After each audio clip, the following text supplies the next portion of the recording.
বাতাসের তীব্রতা কমায় এখন দাবানলও কমে এসেছে।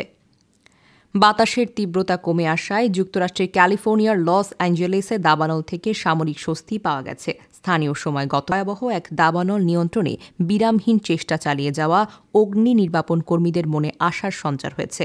2 সপ্তাহের বেশি সময় ধরে ঘূর্ণিঝড়ের মতো তীব্র গতির বাতাসে দাবানলটি ছড়িয়ে পড়ে। ধ্বংসাত্মক এই দাবানলে 25 জন নিহত হয়েছেন।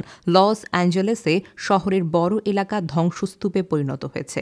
এখন আবহাওয়াবিদরা বলছেন আপাতত দাবানলটাকে থামাতে যাচ্ছে। জাতীয় আবহাওয়া দপ্তরের আবহাওয়াবিদরা বলেছেন আগামী কয়েকদিন উপকূলীয় বাতাস অতি প্রয়োজনীয় আর্দ্রতা বয়ে আনবে। বার্তা সংস্থা এএফপিকে আবহাওয়াবিদ রায়ান কিটেল বলেন, আজ বুধবার রাত ও আগামীকাল বড় একটি উন্নতি হবে, যদিও এখনও কিছু উদ্বেগের বিষয় রয়ে গেছে। তিনি সতর্ক করে বলেন, আগামী সপ্তাহের শুরুর দিকে আরও একবার ধ্বংসাত্মক শুষ্ক আবহাওয়ার আশঙ্কা যাচ্ছে। সাধারণত বাতাসে আর্দ্রতার পরিমাণ তুলনামূলকভাবে কম হলে এবং বাতাসের গতি বেশি থাকলে তা দাবানল আকারে ছড়িয়ে পড়ার জন্য অনুকূল হয়।